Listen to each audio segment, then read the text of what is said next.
I'm Madison, 28, and I never imagined family could hurt worse than my shattered tibia. 2 days after a drunk driver T-boned my car, I lay alone in the hospital, drugged and terrified. My parents had chosen my sister Bailey's college orientation instead. "You'll heal, but your sister's future is time-sensitive," Mom texted. Hours later, they sent a selfie, them beaming beside Bailey's dorm room, captioned, "So proud of our baby girl starting her journey." That moment changed everything. I decided their priorities needed a serious adjustment. Where are you watching from today? Hit that subscribe button and like this video if you've ever felt like the forgotten child in your family. Trust me, what happens next will show you exactly how I transformed family betrayal into the wake-up call my parents never saw coming. Growing up, Bailey and I existed in different universes despite sharing the same household. I was the rule follower, the responsible one who maintained a 4.0 GPA, never missed curfew, and helped with dinner without being asked. Bailey, 3 years younger, operated under entirely different rules. She was the firecracker, the social butterfly who could charm her way out of any trouble with a laugh and quick excuse. "Bailey's just spirited," Mom would say when my sister came home 2 hours past curfew. "She's finding herself." When I was 16, I saved for 6 months to buy a second-hand laptop for schoolwork. When Bailey turned 16, our parents surprised her with a brand new MacBook Pro because she needed it for her photography hobby. The pattern was established early. Bailey received, I earned. My high school graduation fell on the same weekend as Bailey's regional soccer tournament. Guess which event my parents attended? I received my diploma with only my elderly grandmother in the audience, while my parents cheered Bailey's team 3 states away. "We're so sorry, Madison," Dad said over the phone that night, not sounding sorry at all. But this tournament could lead to college scouts noticing Bailey. "Your graduation is just a ceremony. You still got the diploma, right?" Despite the constant overlooking, I excelled. I worked through college with minimal financial help from my parents, earning scholarships and taking night shifts at the campus library. I graduated with honors and secured a position as a physical therapist at Memorial Hospital. The irony wasn't lost on me. I'd spent my life helping others heal while my own wounds festered beneath the surface. My apartment became my sanctuary, a small one-bedroom in a renovated Victorian house with hardwood floors and large windows. I filled it with second-hand furniture I'd lovingly restored, plants that thrived under my care, and books that provided the wisdom my parents never did. Every item represented something I'd earned through my own efforts. Meanwhile, Bailey dropped out of 3 different college programs, each time resulting in tearful family meetings where my parents reassured her it was okay to find her path. Each program came with new equipment, new housing, new expenses, all covered by our parents. When I pointed out the disparity during one such meeting, my mother actually said, "Bailey needs more support, Madison. You've always been so independent." As if my independence had been a choice and not a necessity. Still, I maintained the family peace.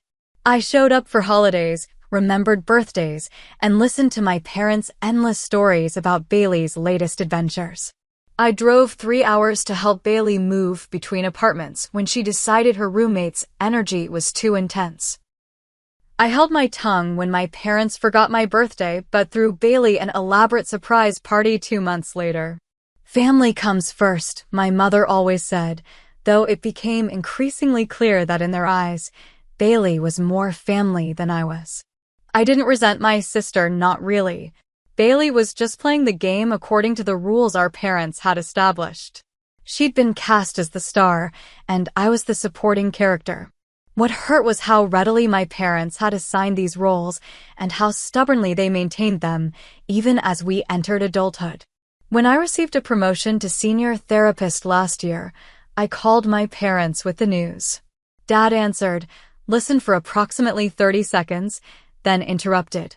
"That's great, honey, but can I call you back?" Bailey just sent us photos from her backpacking trip in Thailand, and they're amazing. He never called back. That was our family dynamic. A constant orbiting around Bailey's sun while I existed in the cold outer reaches of the solar system. I had accepted this reality so completely that I no longer expected anything different. Perhaps that's why what happened after my accident hit me so hard. Even from the farthest reaches of space, you can still feel the shock of a meteor impact. The night everything changed started like any other.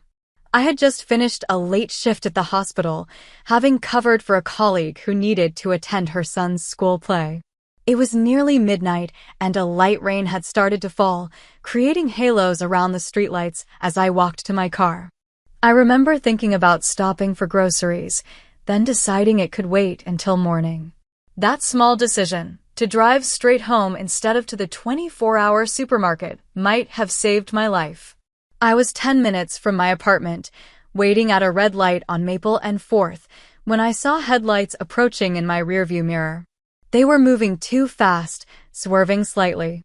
I remember reaching for my seatbelt, a reflexive check even though I always wore it. The light turned green. I pressed the accelerator.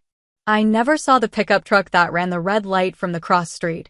The impact came from the driver's side, a violent explosion of metal, glass, and airbags. My car spun across the intersection, the world outside a blur of rain and streetlights. When it finally stopped, I was facing the wrong direction, my leg pinned beneath the crumpled dashboard. The pain hit seconds later, white-hot and all-consuming. I could hear someone screaming and realized distantly it was me.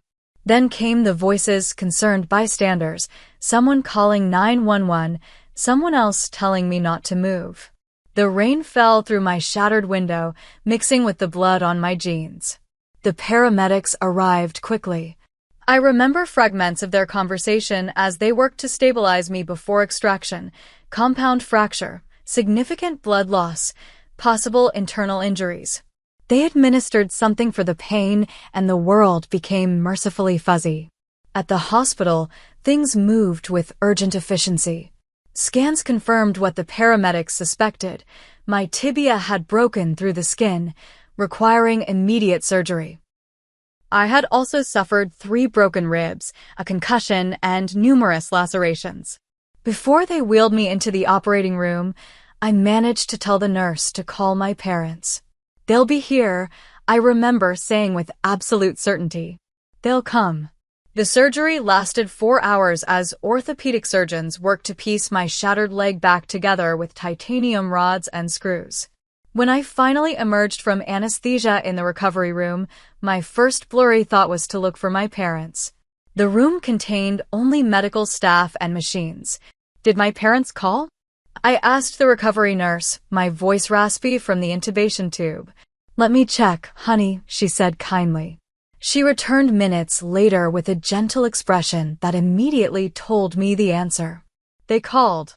They said they're out of town for your sister's college orientation and can't make it back right now. They asked to be kept updated on your condition." The pain medication couldn't touch the hurt that bloomed in my chest. I closed my eyes, fighting tears. Later that afternoon, from my hospital bed, I called my parents directly. Mom answered on the 4th ring, the sound of laughter and conversation in the background. "Madison, how are you feeling?" The hospital said the surgery went well. "I've been better," I said, trying to keep my voice steady. "When are you coming?" A pause.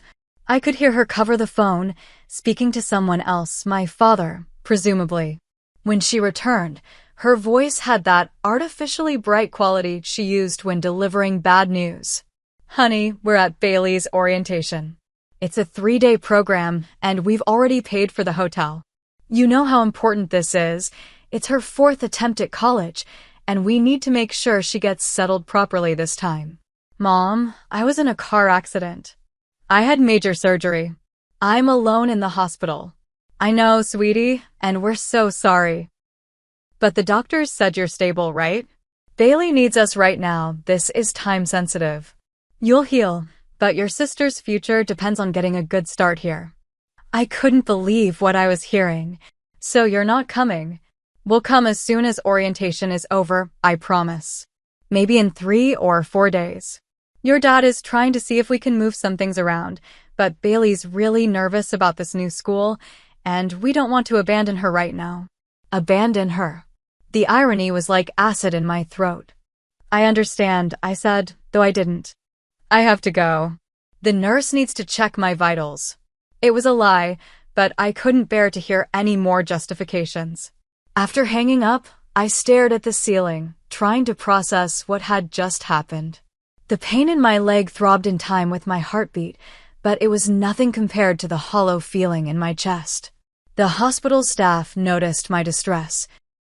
My primary nurse, Carolyn, brought me extra blankets and sat with me during her break. Another nurse helped me call Amber, a coworker who had become a close friend over the past 2 years. Amber arrived within the hour, her face tight with concern and anger when I explained why my parents weren't there. That's messed up, Madison. Seriously messed up. It's fine, I said automatically, the response I'd been programmed to give my entire life when faced with my parents' behavior. Bailey needs them more. Amber looked at me for a long moment. No, she doesn't. And it's not fine. She stayed with me that night, sleeping uncomfortably in the recliner beside my bed, leaving only briefly to feed her cat and grab fresh clothes. She helped me wash my face, brought me real food to supplement the hospital meals, and made me laugh despite everything. This is what family actually does, she told me as she combed my tangled hair the next morning. They show up. The next day was a blur of pain management, doctor visits, and the first excruciating attempts at movement. The orthopedic surgeon explained that while the surgery had been successful, my recovery would be long and difficult. 6 weeks non-weight-bearing, followed by months of physical therapy. As a physical therapist myself, I understood exactly what lay ahead, the painful progression, the setbacks, the slow rebuilding of strength and function.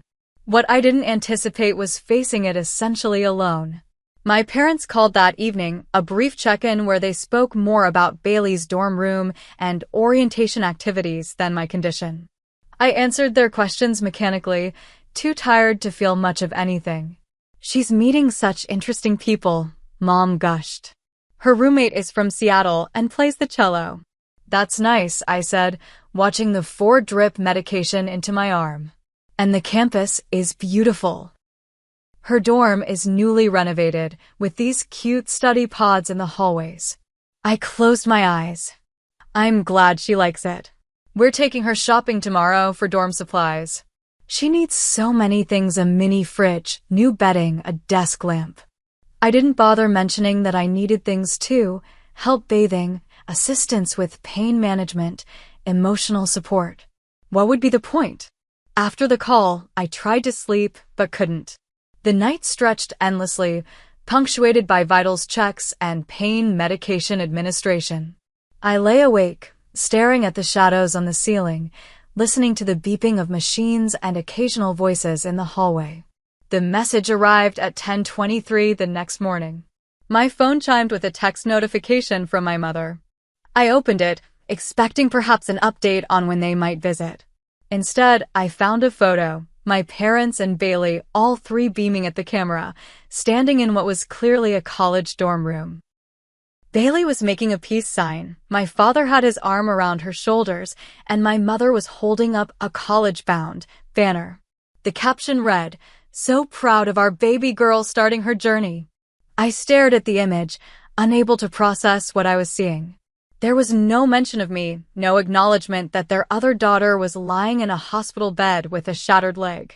Just celebration, as if nothing else in the world mattered beyond Bailey's 4th attempt at college. Something broke inside me then, something fundamental that had been cracking for years, but had somehow held together through sheer determination.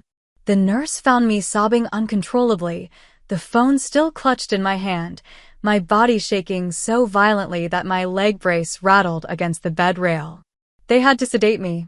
When I woke hours later, Amber was back, her expression a mixture of concern and barely contained fury. She held my hand while I explained what had happened, showing her the selfie that had finally broken me. I've always known I was second place, I whispered.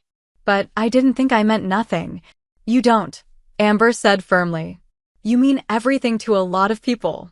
Just not to them, and that's their loss. I scrolled through years of similar incidents stored in my memory. My parents missing my college graduation because Bailey had a minor fender bender the night before. Them forgetting my 30th birthday, but throwing an elaborate surprise party for Bailey's 27th. My father cutting short my phone call about a promotion because Bailey was sending vacation photos. It's always been like this, I said, my voice hollow. When I needed braces as a teen, they made me get a job to pay half because it was cosmetic, but they paid for Bailey's full orthodontic treatment the next year without question. When I got into physical therapy school, they said they couldn't help with tuition because they were financially strained, then bought Bailey a car the same month. Amber listened, her face growing increasingly troubled. Madison, this isn't normal. This isn't what parents do. It's what my parents do. Well, they suck, Amber said bluntly. And you deserve better. The hospital's social worker stopped by that afternoon, concerned about my emotional state. Dr. Patel was a kind woman with gentle eyes who sat beside my bed and simply listened as I poured out 30 years of being the less favored child. What you're describing is a long-standing pattern of differential treatment, she said when I finally ran out of words. It's not uncommon in families, but that doesn't make it any less harmful. I've tried so hard to be okay with it, I said. To be the bigger person. Perhaps it's time to prioritize your own well-being, she suggested. Setting boundaries isn't selfish. It's necessary. Boundaries, I repeated, tasting the word. It had never occurred to me that I was allowed to have boundaries with my parents. Later that night, after the nurses had dimmed the lights and the hospital had settled into its quieter nighttime rhythm, I made a decision. I was done being the good daughter who accepted scraps of attention. Done making excuses for my parents' behavior. Done pretending it didn't hurt. For the first time in my life, I decided to put myself first, and that meant stepping away from the people who had always put me last. 3 days later, I was discharged from the hospital. Since my apartment had stairs and no elevator, staying there alone was impossible. Amber immediately offered her ground floor guest room. It's yours for as long as you need it, she insisted, already rearranging furniture to accommodate my wheelchair and eventual walker. My parents called the morning of my discharge, finally heading home after Bailey's extended orientation, and I let the call go to voicemail. I texted a brief response. Being discharged today. Staying with a friend. We'll be in touch when I'm ready. Then I turned off my phone. The next 4 weeks were focused entirely on healing, both my body and my spirit. Amber helped me settle into her guest room, which she'd transformed with small touches to make me feel at home. My favorite throw blanket retrieved from my apartment, fresh flowers on the nightstand, a stack of books I'd been meaning to read. With Amber's help and the assistance of a home health nurse who visited 3 times a week, I navigated the challenges of early recovery, the awkward sponge baths, the painful exercises, the frustration of dependence. As a physical therapist, I knew exactly what my body needed to heal, but experiencing it firsthand was humbling. By week 2, I felt strong enough to turn my phone back on. The notifications were overwhelming. 27 missed calls from my parents, 40-plus text messages, several voicemails, and even emails. The tone evolved from casual checking in to increasingly frantic concern. Madison, call us when you get this. Why aren't you answering? We're worried. This isn't like you. Please respond. We're getting very concerned. If we don't hear from you soon, we'll have to call the hospital. Madison, this isn't funny anymore. We're your parents. You can't just ignore us. I read through them all but responded to none. Bailey had also texted several times, her messages more tentative. Hey sis, how are you feeling? Mom and Dad said you're not answering them. I hope you're okay. Let me know if you need anything. Madison, I'm really worried about you. Please just let someone know you're all right. To Bailey alone, I sent a brief reply. I'm physically safe and recovering. I need space from Mom and Dad right now. This isn't about you. She responded immediately. I understand. Take the time you need. Love you. It was the first indication that perhaps Bailey wasn't entirely blind to our parents' behavior. As the silence continued, my parents' messages grew increasingly desperate. They contacted the hospital, which couldn't provide information due to privacy laws. They called my workplace, where my supervisor, whom I'd briefed on the situation, politely informed them I was on medical leave and suggested they respect my privacy. In week 3, they showed up at Amber's door. I was resting in the bedroom when I heard the doorbell, followed by my mother's voice. Amber had been expecting this. We discussed the possibility and had a plan. I texted her from the bedroom, I don't want to see them. Amber handled it perfectly. She stepped outside, closing the door behind her to prevent them from looking in or attempting to enter. Madison is safe and recovering, I heard her say firmly. She's not ready to see you right now and has asked for space. We're her parents, my father protested, his voice rising. We have a right to see her. No, you don't, Amber replied calmly. Madison is an adult who has requested privacy during her recovery. I'm respecting that wish, and I'm asking you to do the same. This is ridiculous, my mother said. Madison, honey, we know you can hear us. We came all this way. Amber's voice remained steady. Coming all this way now doesn't change the fact that you weren't there when she needed you most. Madison will contact you when she's ready. Please don't come back unannounced. It's not helpful to her recovery. They left reluctantly, but not before my mother called through the door. This isn't like you, Madison. We don't understand why you're doing this. That was the problem. They didn't understand, had never understood, how their behavior affected me. While maintaining my silence with my parents, I focused on strengthening my support network. Colleagues from the hospital organized a meal train. My neighbor fed my plants and collected my mail. Friends I hadn't spoken to in months reached out after hearing about the accident, and many showed up with practical help or simply companionship. I discovered that I had built a chosen family over the years, people who showed up not out of obligation but genuine care. The realization was both healing and heartbreaking. Why had I spent so many years chasing the approval of parents who consistently placed me second when I had people who put me first without being asked? By week 4, I was making good physical progress. I had transitioned from the wheelchair to a walker for short distances, and the surgical site was healing well.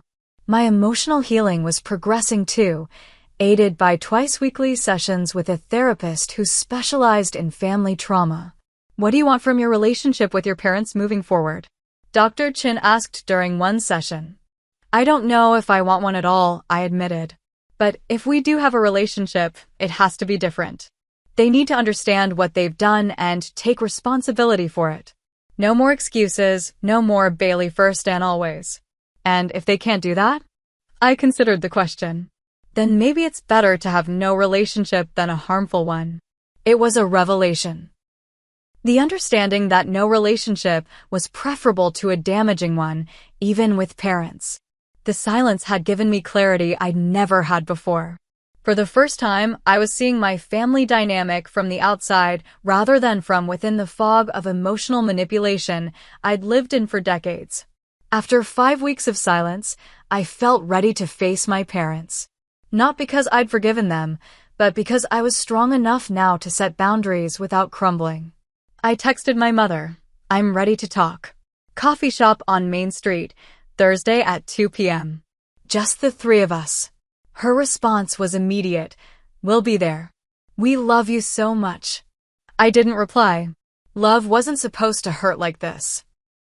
The coffee shop was my strategic choice, public enough to discourage dramatic scenes, private enough for honest conversation, and neutral territory that gave me the psychological advantage of choosing the battlefield. I arrived 20 minutes early, securing a corner table with a clear view of the entrance. Amber had dropped me off, parking nearby with a promise to be just a phone call away if needed. My parents arrived 10 minutes early, looking anxious and older than I remembered. My mother's eyes were puffy, her hair less perfectly styled than usual. My father's shoulders were hunched, his expression wary. They spotted me immediately, and my mother rushed toward the table. "Madison, thank God," she said, reaching for me. I held up a hand, stopping her. "Please sit down.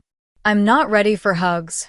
She recoiled slightly, hurt flashing across her face, but complied. My father followed silently, pulling out a chair across from me. "You look well," he offered cautiously. "How's the leg healing?" As expected, I replied, keeping my voice neutral. 6 weeks of physical therapy ahead, but the bone is mending properly. "We've been so worried," my mother said, her voice trembling. "Not knowing if you were okay, not being able to help you. Like I was worried in the hospital?" I interrupted, surprising myself with my directness. "Not knowing if my family was coming, not having help when I needed it most?" The table fell silent. A barista called out an order in the background. Someone laughed at a nearby table. "Madison," my father began, "we understand you're upset about the orientation. But this isn't about the orientation," I said evenly. "This is about a lifetime of being treated as less important than Bailey. The orientation was just the final straw." My mother shook her head. "That's not fair. We love both our daughters equally." "Love isn't measured by words, Mom. It's measured by actions. And your actions have consistently shown that Bailey's needs, wants, and even whims come before anything happening in my life, even a life-threatening car accident." I removed my phone from my purse and pulled up the selfie they'd sent from Bailey's dorm. I placed it on the table between us. "I was lying in a hospital bed with a shattered leg and concussion when you sent this. No mention of me. No acknowledgement that your other daughter was in crisis. Just celebration as if nothing else mattered." My father had the decency to look ashamed. "We made a mistake." "No," I corrected him. "A mistake is forgetting to pick up milk at the grocery store. This was a choice, one of many similar choices you've made throughout my life." I began listing examples, my voice steady despite the emotion behind my words. The missed graduation. The disparity in financial support. The forgotten birthdays alongside Bailey's elaborate celebrations. The calls cut short to accommodate Bailey's needs.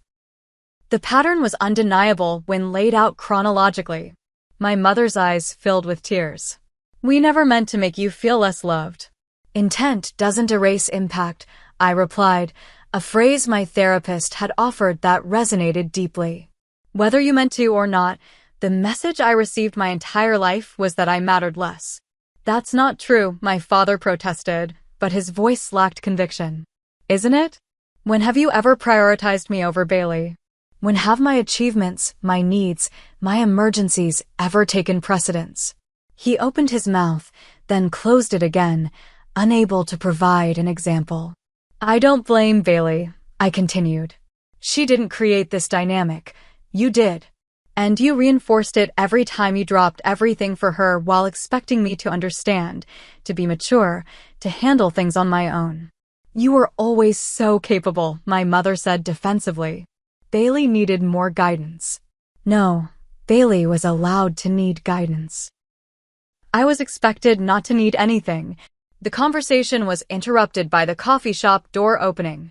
We all looked up to see Bailey herself walking in, scanning the room until she spotted us. "Bailey?" my mother said, surprised. "What are you doing here?" "I asked Madison where you were meeting," she said, approaching our table. "I thought I should be here for this conversation." I hadn't expected this development, but as Bailey pulled up a chair, I realized her presence might actually help drive my point home. "Madison was just telling us how she feels we favored you," my father explained, a slight defensive edge to his voice. Bailey looked directly at him. "She's right." The simple statement hung in the air like a thunderclap. "What?" my mother asked. "She's right," Bailey repeated. "You've always favored me, and it's not fair to Madison. It's not fair to either of us, actually."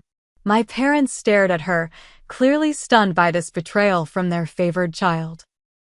"I never wanted to be the favorite," Bailey continued. Do you know how much pressure that puts on me? How guilty I've felt watching Madison work twice as hard for half the recognition. How uncomfortable it makes me when you drop everything to solve my problems, but expect her to handle things alone. I looked at my sister with new understanding. We'd never discussed this aspect of our family dynamic, both trapped in the roles assigned to us. I love you both, Bailey said, her voice softening, but Madison deserved better. She deserved parents who showed up for her surgery instead of my stupid orientation. I would have been fine on my own. I'm 25, not 5. My parents appeared genuinely speechless, glancing between us as their carefully constructed family narrative crumbled. Here's what's going to happen, I said, bringing the conversation back to my prepared points. I'm setting boundaries. I don't know what our relationship looks like moving forward, but I know it can't continue as it has been. I outlined my terms clearly. No more comparing Bailey and me, acknowledgement of past favoritism, and a commitment to more balanced attention. I explained that I would be limiting contact for the next few months as I continued my physical and emotional healing. If you want to rebuild a relationship with me, it starts with respecting these boundaries, I concluded. No dropping by unannounced, no guilt trips, no acting like I'm being unreasonable for protecting myself. And if we don't agree with these boundaries, my father asked, the concept clearly foreign to him. Then we don't have a relationship, I said simply. I'd rather have no parents than parents who continue to hurt me. Bailey reached across the table and took my hand, a gesture of solidarity that brought unexpected tears to my eyes. I support Madison in this, she told our parents. And I'll be setting some boundaries of my own. My mother wiped her eyes, visibly struggling to process everything. We never realized, we never intended. I know, I said, softening slightly. But impact matters more than intent. You have a choice now. You can dismiss my feelings and continue as before, or you can do the hard work of examining your behavior and making real changes. As I stood to leave, using my crutches for balance, I felt lighter than I had in years. Whatever happened next, whether my parents rose to the occasion or not, I had finally spoken my truth. I was no longer the good daughter silently accepting scraps of attention. I was Madison, worthy of respect, consideration, and equal love. Bailey walked me out to where Amber was waiting, leaving our parents at the table with much to consider. That was brave, my sister said quietly. It was necessary, I replied. For the first time in our adult lives, we were truly on the same side. Not as competitors for parental attention, but as sisters supporting each other's growth and healing. The weeks following our confrontation were quiet. My parents respected my request for limited contact, though my mother sent occasional text messages, brief, cautious inquiries about my recovery that I answered with equal brevity. Bailey, however, became a more consistent presence in my life, visiting twice weekly as I continued physical therapy and gradually regained independence. They're struggling, she reported during one visit, stirring honey into her tea at my kitchen table. I had recently moved back to my apartment, now navigating with a walking boot instead of crutches. Dad's defensive, keeps saying we're exaggerating. Mom's been crying a lot, looking through old photo albums. Are they actually reflecting, or just feeling sorry for themselves? I asked. Bailey considered this. Both, I think. Mom asked me yesterday if I really felt they'd treated us differently. I told her to count how many photos of each of us are displayed in their house. There are 27 of me and exactly 3 of you. I snorted. Did she count? Yes, and then she cried again. Bailey sighed. I think she's genuinely horrified, now that she's seeing it. Dad's having a harder time admitting it. 3 months after the accident, my parents suggested family therapy. I agreed cautiously, setting clear parameters. I would participate remotely until I felt comfortable being in the same room with them, and I reserved the right to end any session that became manipulative or unproductive. Dr. Levinson, the family therapist, was a straightforward woman in her 50s who established ground rules immediately, No interrupting, no dismissing others' feelings, and a commitment to honest reflection. Our first session was predictably difficult. "I feel like Madison is punishing us for one mistake," my father began. "One mistake?" I echoed incredulously. "Did you not hear anything I said at the coffee shop?" Dr. Levinson intervened. "Robert, when you characterize your absence during Madison's medical emergency as one mistake, you're minimizing both the event itself and the pattern Madison has described. Can you try to understand why that's problematic?" My father shifted uncomfortably. "We've always supported both our daughters." "Differently?" Bailey interjected. "You've supported us very differently." The conversation continued in this vein, with my parents alternating between defensiveness and tentative acknowledgement. My mother admitted more readily than my father that there might have been inconsistencies in their parenting. "We never meant to play favorites," she insisted tearfully. "Madison was always so self-sufficient, and Bailey needed more guidance." "I wasn't self-sufficient by choice," I pointed out. "I became self-sufficient because I learned early that I couldn't count on you the way Bailey could." By our third session, small breakthroughs began occurring. My father, prompted by Dr. Levinson to research family dynamics, reluctantly acknowledged that they had indeed demonstrated differential treatment. "I still don't think it was as extreme as Madison describes," he qualified, "but I can see how it might have felt that way to her." "That's not quite taking responsibility," Dr. Levinson noted, "but it's a start." In our individual sessions, Dr. Levinson helped me navigate my own complex emotions, the anger that sometimes threatened to consume me, the grief for the parental relationship I'd never had, and the tentative hope that real change might be possible. "Healing doesn't mean forgetting," she reminded me. "It means finding a way forward that honors your needs and boundaries." Meanwhile, my physical recovery progressed. By month 4, I was walking with only a slight limp, though long distances still required a cane. I returned to work part-time, finding unexpected support among colleagues who had rallied around me during my absence. 6 months after the accident, my parents took a step that surprised me. They sent a handwritten letter, not a text, not an email, but an actual letter that had clearly taken time and thought to compose. "Dear Madison," it began. "We've been doing a lot of reflecting, both in therapy and on our own. We want to acknowledge, without qualification or excuse, that we have treated you and Bailey differently throughout your lives. We failed to celebrate your achievements with the same enthusiasm we showed for Bailey's.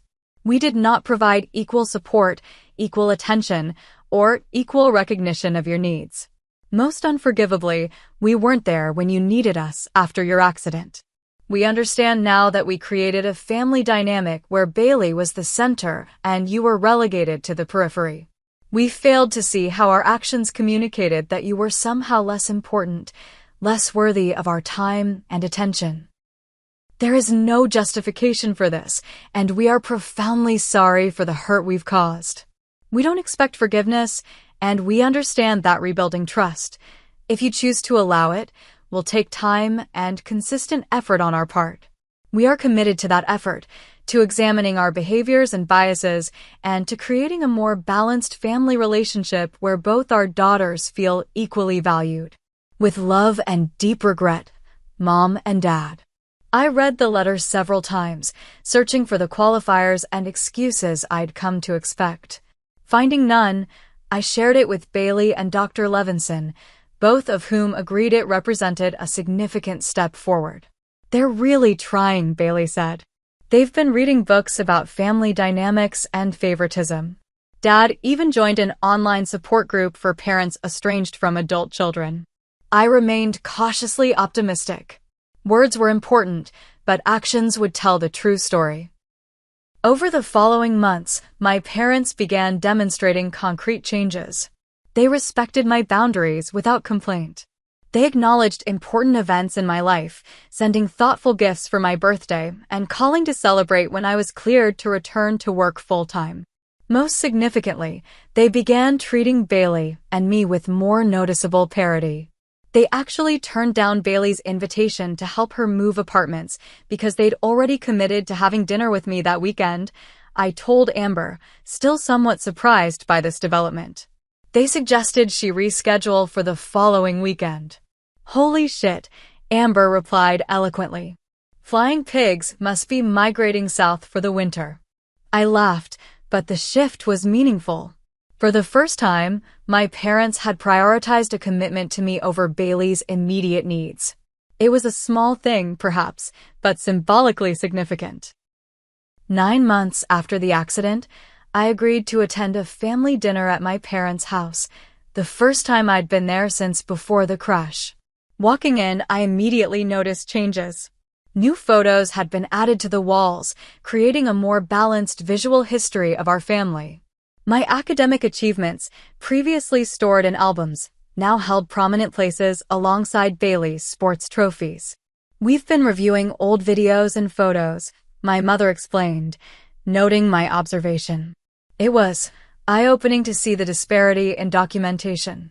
The dinner was awkward at times, but not unpleasant. My parents made visible efforts to engage equally with Bailey and me, asking thoughtful questions about my work and listening attentively to my responses. After dinner, my father asked if I would take a walk with him, just the two of us. We strolled slowly through their neighborhood, my occasional limp a permanent reminder of the accident that had catalyzed our family's reckoning. I want you to know, he said after several minutes of silence, that I'm deeply ashamed of not being there after your accident. There's no excuse, and I'll regret it for the rest of my life. It was the most direct, unqualified apology he'd ever offered me. Why Bailey? I asked, the question that had haunted me for years. Why was she always the priority? He considered this, clearly struggling to articulate something he was only beginning to understand himself. Bailey reminded me of my younger sister, he finally said. The one who died when I was 12 and she was 9. Same personality, spirited, struggling, needing constant guidance. I think I was trying to save her through Bailey. It wasn't a justification, but it was an insight that helped me begin to comprehend the complex psychological underpinnings of our family dynamic. And me? I asked. Where did I fit in this scenario? You were so capable, so reliable, he said. Like I tried to be after my sister died. I think I took that for granted, expected it, reinforced it. I never realized what I was doing to you in the process. We walked in silence for a while, digesting this revelation. I'm trying to be better, he said finally. I know it might be too little, too late, but I want you to know I'm trying. I see that, I acknowledged. And I did. As we turned back toward the house, I realized that while I wasn't ready to fully forgive, I was ready to continue the journey toward healing, not just my leg, but my relationship with the parents who had hurt me, and who were, at last, beginning to understand the depth of that hurt. 1 year after the accident that changed everything, I stood in the living room of my new house, a modest but charming 2-bedroom craftsman with a small garden and a front porch perfect for morning coffee.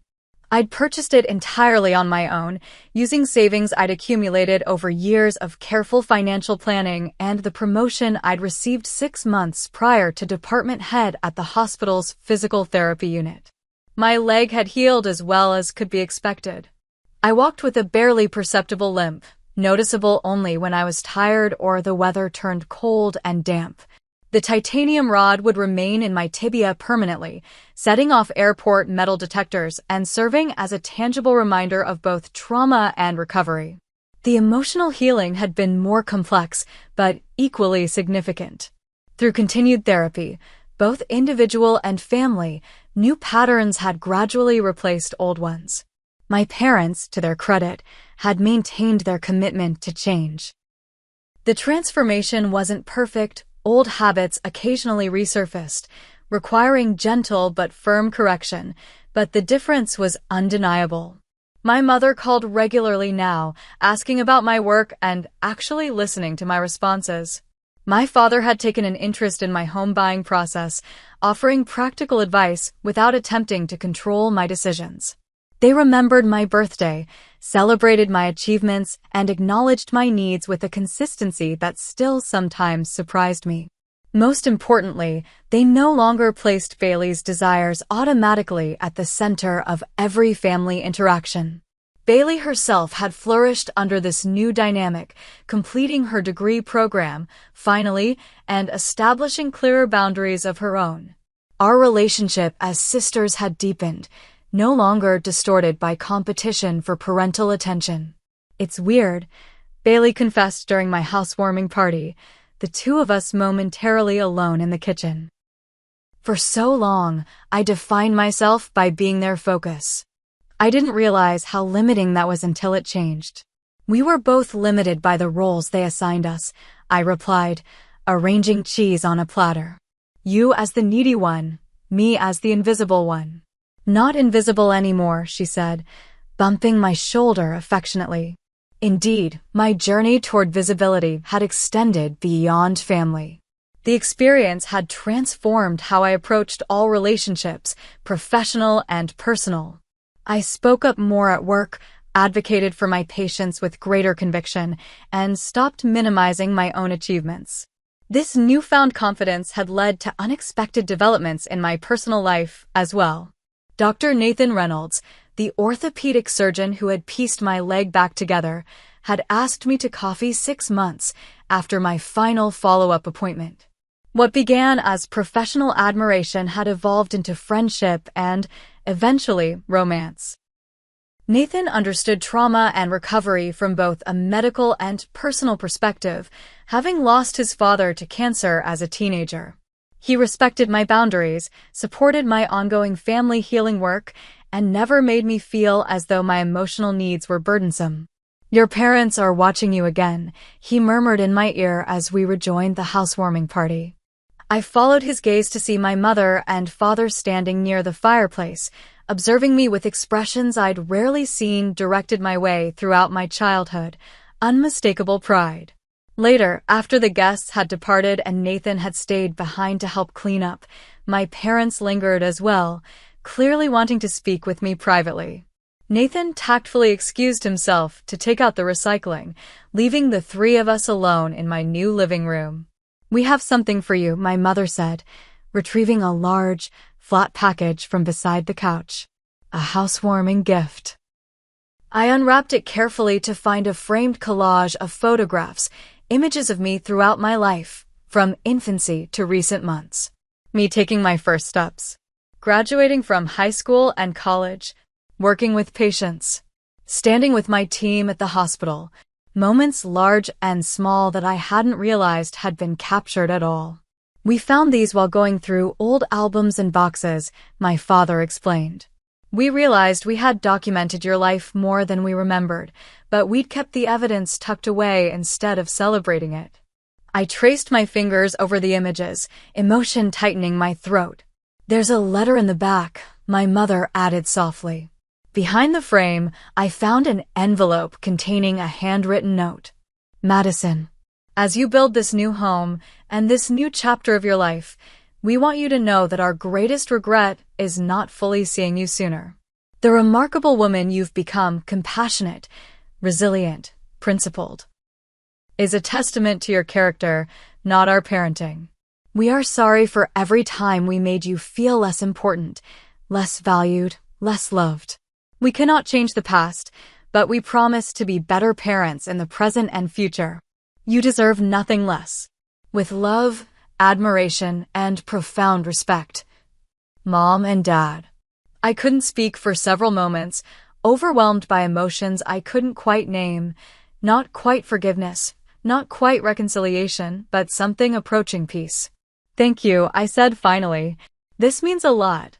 As they prepared to leave, my father paused at the door. "We're proud of you, Madison. Not just for what you've accomplished, but for having the courage to hold us accountable. You've made all of us better." After they'd gone, Nathan returned, surveying my tear-stained face with concern. "You okay?" "I'm getting there," I said honestly. "It's a process." Later that night, as we sat on my new porch watching fireflies illuminate the summer darkness, I reflected on the journey of the past year. The physical pain had been excruciating but finite. The emotional pain had been deeper but ultimately transformative. I had lost the comforting illusion of a perfect family, but gained an authentic one instead, imperfect, still healing, but real. I had discovered my voice and learned that using it, though frightening, could lead to profound change. I had built a life filled with people who valued me exactly as I was, not as an afterthought or a reliable background character, but as a protagonist in my own story. My shattered leg had mended, leaving scars, but also strength. My family had fractured and begun to heal in new configurations, the breaks creating space for honest communication and genuine connection. Nothing was perfect, but everything was more authentic than it had been before. Sometimes the most devastating breaks lead to the most necessary healing. Sometimes you have to shatter completely to rebuild something stronger. And sometimes the people who hurt you the most deeply can, if they're willing to do the work, become the people who help you heal. I still had difficult days when old resentments surfaced. I still maintained boundaries that would have been unthinkable before the accident. But I was no longer defined by what I lacked: parental attention, equal standing, acknowledgement of my worth. Instead, I was defined by what I had built: a career helping others heal, relationships based on mutual respect, and the courage to demand better from the people who claimed to love me. That broken leg hadn't just changed my family dynamics, it had set me free. Have you ever had to establish difficult boundaries with family members? How did it change your relationship? I'd love to hear your stories in the comments below. And if you found value in my journey, please consider hitting that like button, subscribing to hear more stories, and sharing this with someone who might be struggling with similar family dynamics. Remember, sometimes the bravest thing you can do is stand up for yourself, especially when it's your own family you're standing up to. Thank you for being here, and I wish you strength on your own healing journey, whatever form it may take.